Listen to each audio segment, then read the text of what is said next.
Welcome back to Cord Cutting Today, where we break down some of the biggest stories happening in the world of cord cutting, including today, who's happier, cable TV subscribers or cord cutters? We got a study that's telling you maybe something you already know.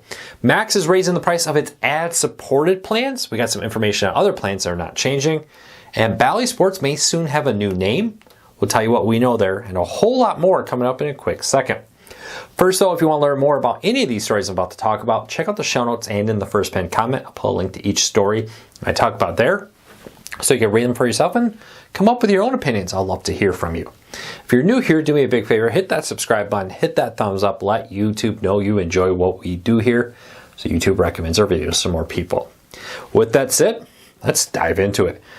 Americans are far happier with streaming than with cable TV. Now, you always see these things. I might as well go back to cable TV. Well, there's a new study out right now that breaks down from the American Customer Satisfaction Index from Telecommunications Study 2024. Bit of a mouthful, but it says that overall streaming of cord cutting is significantly higher than cable television. On an index of 100, with 100 being kind of perfect happiness, cord cutters are 79-point happiness. Cable TVs at just 70. Streamers are 9% more happy with streaming versus cable television. And this comes with some of the major companies like Comcast, just at 69%, with a YouTube TV with a customer satisfaction of 77% when you go head-to-head in similar surveys here. This probably does not surprise people. I don't think it should. But Americans are just happier with streaming. I've said this for a while. First of all, you get all the choice, you get options, you get something that fits your personal opinion. You get to create your own bundle. If I want Disney Plus and YouTube Premium and Netflix. Those are the three things I want. I can do that with cord cutting. Cable kind of tries to shove you into massive bundles of services that you just can't deal with. Very interesting to see how that plays out, but the very short end of it is this. According to the study, once again, we're getting more proof that Americans are happier with streaming. That, even if they wanted to go back to cable, they probably wouldn't be as happy with cable that they are with streaming. So leave me a comment. Are you happier with your streaming experience? I know nothing's perfect. I know we're not happy about price hikes. We're going to talk about some of those in a little bit. But overall, how's your happiness with streaming? Leave me a comment. Let me know. All right, speaking of price hikes, Max, Warner Bros. Discovery streaming service, will be raising its price about $1 a month for its ad-free plan, for its standard one. And then also on the ultimate ad-free will also go up about $1. Now, if you're on the ad-supported plan, your pricing will not change. New customers will see this new $1 price hike go into effect immediately. Returning customers will see their bills go up on July 4th or later. So basically, your next bill on or after July 4th, 2024, you'll see this $1 price hike. Now, if you're in a yearly plan, if you just renewed your yearly plan, you won't see the price hike until next year, but pricing will go up about $20, or a yearly plan will go up slightly with this. $10 for the ultimate plan for it all. Again, only for the ad-free plans. Ad-supported plans do not see a price hike. July 4th or later for current subscribers, depending on when your next bill is on or after July 4th. Annual plans. If you know you're going to subscribe to a service for a long period of time, annual plans are the way to go. By getting an annual plan, you help lock yourself in, help to avoid price hikes. You could get bad luck. You could have a price hike today that tomorrow is when your renewal date for an annual. Can't help you with that. But if you know you're going to use this service every month, I would highly encourage, A, you get a little savings with annual plans. B, you get some protection for possible price hikes. All right, Bally Sports. After the current MLB season, this current 2024 Major League Baseball season, will need a new name. Their contract with Bally's is coming up to an end. And now, according to a report from Bloomberg, they're close to a deal with FanDuel to rename the regional sports networks after the FanDuel app and service. Now, its deal with Bally's brought in an estimated roughly $88 million in fees over the life of the contract. Be interesting to see if this contract is anywhere close to that. It's a very different world right now than when Bally's paid $88 million over the life of the contract to have the naming rights of Bally Sports. I'll be honest, when I think of Bally Regional Sports Networks, I don't necessarily equate that, tied it directly in. I think FanDuel will probably be a better naming right. I think, especially when how you market it, you may better tie FanDuel, our sense of FanDuel betting. But I'll be interested to know if they're paying anywhere close to how much Bally Sports did. My guess is it's probably less because there's not even as many Bally Sports networks now as when Bally struck their deal. Let's keep moving along. Local Now is adding 4 new free channels, including BBC Food and Trailer Park Boys. This comes as Bally Sports has been slowly adding new content, including PBS Roadshow, Science Now, Impact Gospel, and a whole host of other channels that Local Now has been slowly adding. Some of the other ones include Nonstop 90s and BritBox Mysteries. If you want to see a full list of all the free channels on the Local Now app, these are live free channels. Check out the show notes down below. I'll put a link to each one there.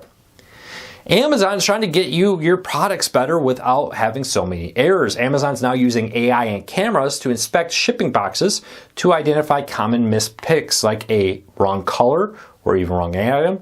And it can also help identify broken items. For example, if a bottle of liquid is leaking everywhere, the AI is supposed to detect it. This new AI Private Investigators, what they call it, helps to detect incorrect items before they even get shipped, helping Amazon cut its costs for returns. Returns are expensive. Once it leaves, they often don't resell it. So if they accidentally shipped you the wrong product, the wrong color, you ordered it in pink and it came in blue or vice versa, they often sell those at a loss. Plus they have to pay the shipping there and the shipping back. So Amazon's using this AI, and they say they'll use data from returns to help improve the AI for the cameras to check it. Now, humans still pack a lot of these and check them. This AI level is another level of double check to make sure that they get you the right product, as Amazon's working hard to do that. Very interesting to see AI getting more and more practical uses in the wild. Look for that to become more common. All right, some older Apple TVs will be losing Netflix. Now, we talked about some Sony televisions, 10-year-old models and older, losing Netflix. Now, the Apple TV 2nd gen and 3rd gen Apple TV will be losing access to Netflix on July 31st. Now, Apple I'm dyslexic moment. This website, link in the show notes, found it first, confirmed in the Netflix support pages. But on July 31st, 2024, older Apple TVs will not have access to Netflix.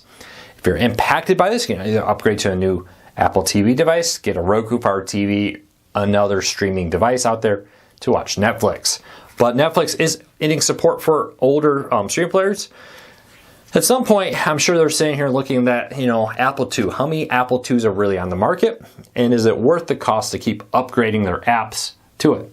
Now, one interesting thing, are they doing this because there's a new Netflix app that could be improved with new features that maybe the older models don't take advantage of?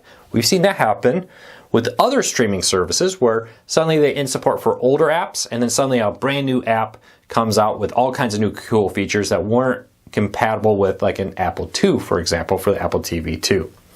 I don't know. A little wild speculation there. And lastly, the Fire TVs, before we get into our question of the day, the Fire TV Sticks 4Ks and Fire TV Stick 4K Maxes are on sale starting at just $29. Amazon seems really determined to make you buy a new Fire TV. These are some pretty powerful streaming players with a really good price, $29.99 for a 4K streaming player, $39.99 for the 4K Max, one of the most powerful streaming sticks on the market right now. Link in the show notes down below if you want to check that out. Let's dive into the question of the day. If you have a question for me, leave me a comment. Start off with a question for Luke. Some I'll answer in the comments, some I'll answer here on the video. Again, start them off with a question for Luke so I know that there's something you want me to answer here on the video. Today's question comes out from Peter, who says, why doesn't Major League Baseball take rights back from Diamond Sports or the Bally Sports RSNs? Let's expand this question. Why don't all sports, why does the MLB and NBA and NHL do the same?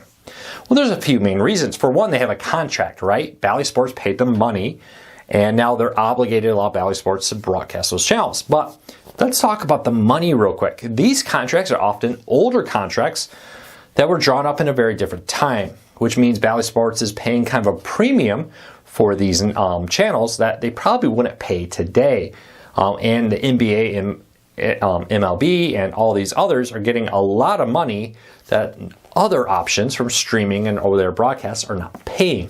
While we don't have hard number because a lot of these terms aren't public, it has been widely reported that some of these broadcast television deals and others aren't quite as profitable as older RSN deals. So that's why Major League Baseball has worked so hard to work with Bally Sports to keep their teams on there, because it's a big payday for them. If they don't get that payday from television, a large chunk of the revenue that they count on to run and make a profit and pay the players and do all that stuff, build those huge stadiums, comes from television. And because of that, they want to continue it.